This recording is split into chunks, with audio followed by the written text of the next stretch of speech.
이렇게 문의하는 데도 많고, 그래서 향후 또 나고야 의정서 때문에도 그렇고 이용을 할 수밖에 없는데, 이러면 향후 3년에서 5년 사이에 다른 지자체나 도에서 지금 아까 교수님이 말씀하신 것처럼 450억 정도는 들여야 좀 그래도 앞으로 향후 10년, 20년을 내다보고 하는 건데, 지금 여러 가지 여건상 지금 180억 정도의 규모의 지금 시설을 하신다고 했을 때 그 이후에는 경쟁력에서 밀리지 않을까요?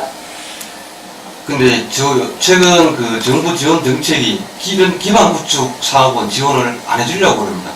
기반 구축을 갖춘 상태에서 소프트웨어를 지원해주는 정책은 있겠지만, 제가 보기에는 제천에서 상당한 노력을 하신 결과로 이걸 유치한 걸로 보고요. 이런 필요성에 대한 것도 정부에서 함부로 돈을 주는 게 아니라 기반 구축을 안 해주는데도 불구하고 지원해주는 거는 필요성이나 경제성이 있다고 보기 때문에 저는 지원해줬다고 보는 거거든요.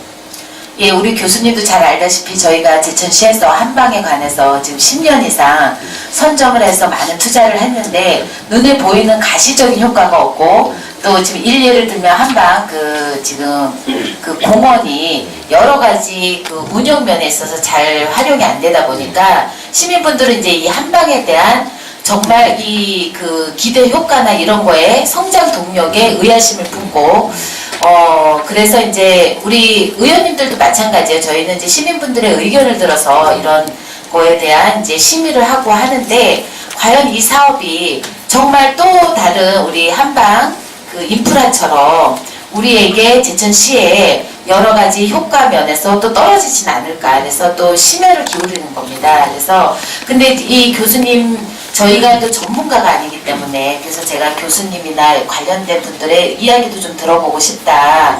예, 그렇게 얘기를 했는데, 그러니까 이제 제천시도 그렇고 충북도도 그렇고 지금 바이오라는 기반 구축을 했기 때문에 저희 충북도하고 제천시가 해서 구비를 확보할 수 있었다는 얘기인데요. 그죠?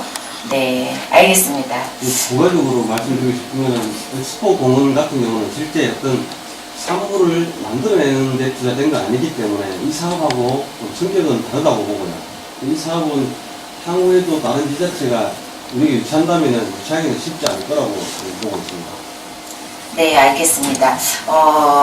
우리 근데 아까 교수님 말씀하신 것처럼 정말 제대로 하려면 450억 정도의 규모의 면이라고 말씀을 하셨는데, 예, 저희가 지금, 예. 저희도 지금 이번 계획서에는 부지가 아까 보니까 한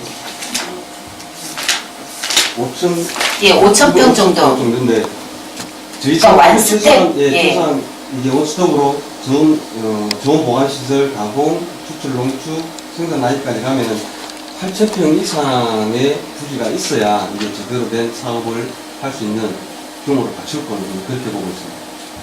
그럼 이 시스템을 먼저 구축하고 또 다른 관련된 것도 할 수도 있고, 그렇게 앞으로 보강이 돼야 그렇죠. 완벽해지고 우리 한방 바이오가에서는 그거를 앞으로 내다보시고 여기에 부지를 더 지금 한방 바이오 한방 쪽의 부지로 지금 하시려는 계획이신가 보다. 그렇죠? 할수 있으면 더 해놓는 게 예. 저는 타당하다고 근데 저는 지금 예전에 10년 전에 저희가 제천시에서 한방을 선점할 때 이런 부분에 먼저 선점에 들어가야 된다고 저는 생각을 합니다.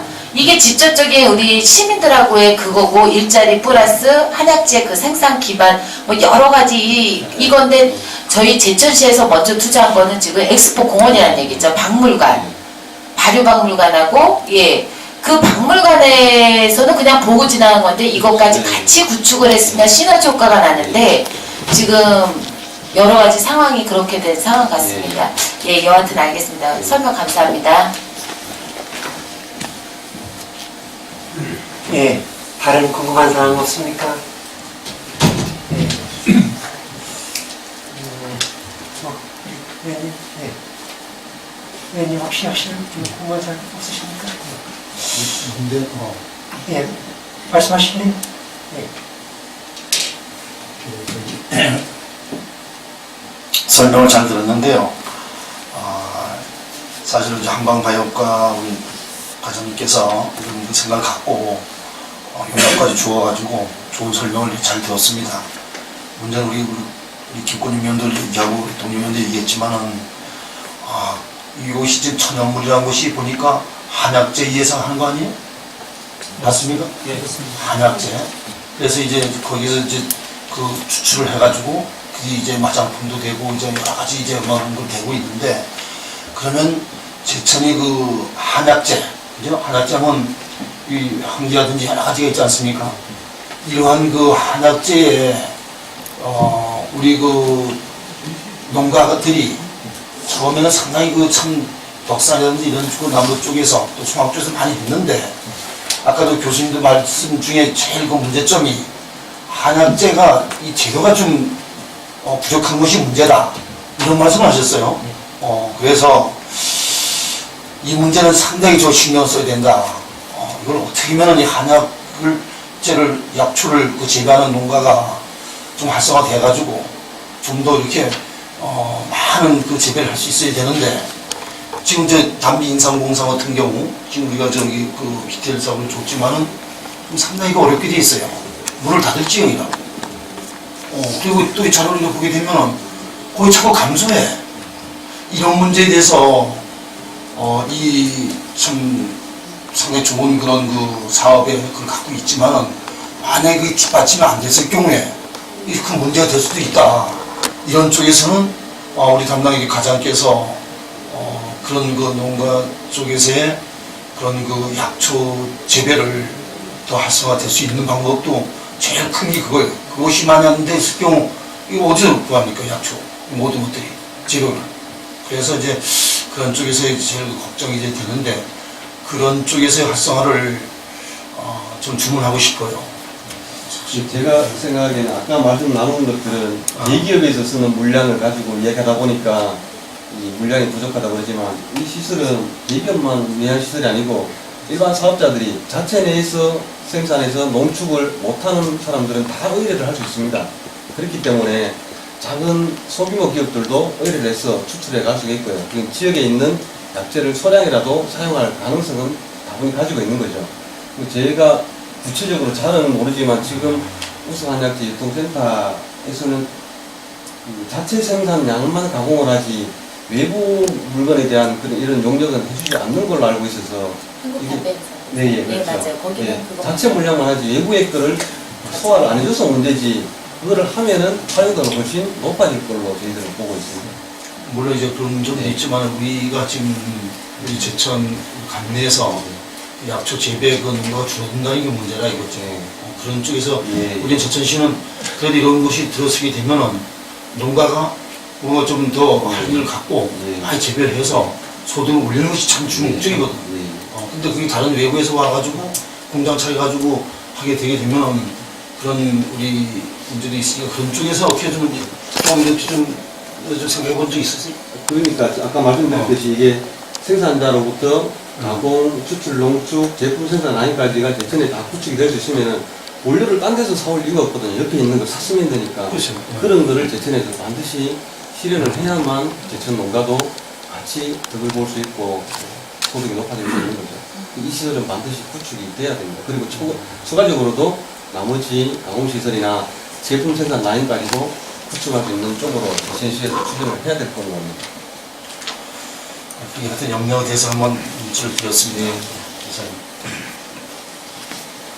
예, 오늘 그 사업 계획을 설명해 주신 신용국 교수님께 감사드리고, 우리 좋은 의견 주신 위원님 여러분께 감사 말씀드립니다. 오늘 설명회가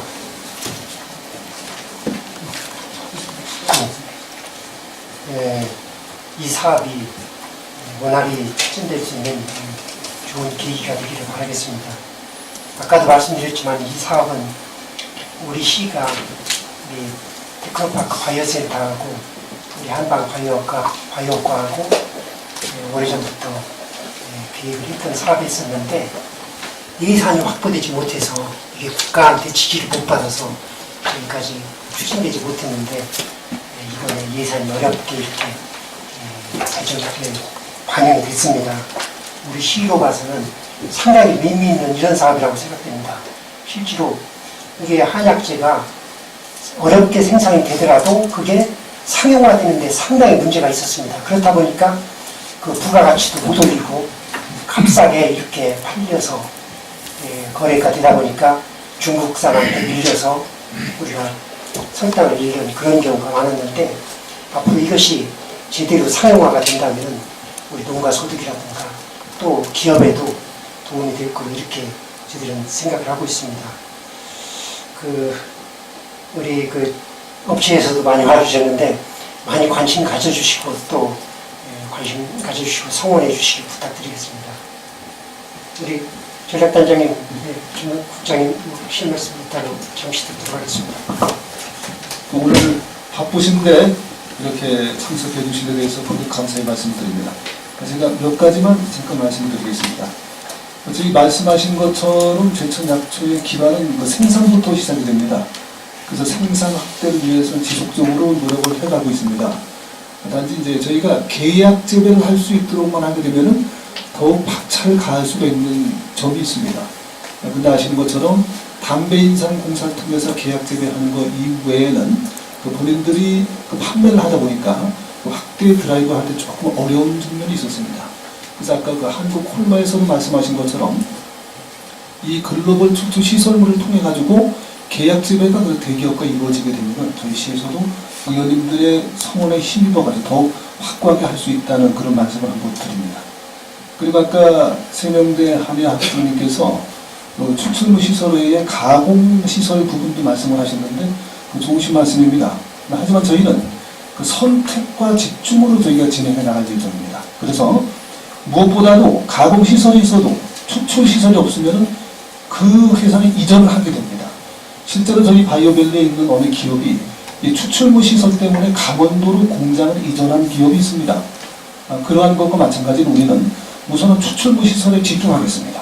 혹시 이게 되고 난 다음에 그 이외 다른 것 때문에 어떤 시비에 부담을 주지 않을까 하는 것이 우려스러운 점이 있을 겁니다. 그 부분은 제가 약속을 해드리겠습니다. 이 추출물 시설 잘 돼가지고 그 가공 시설도 좀 시에서 좀 해관하고 의원님들이 저희 등 떠올 때까지는 제가 그 부분은 좀 안 되겠습니다.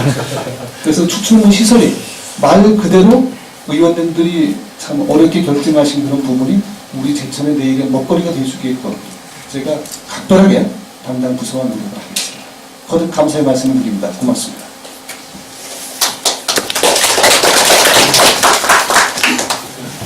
이상으로 이 설명을 모두 마치겠습니다. 너무 감사합니다.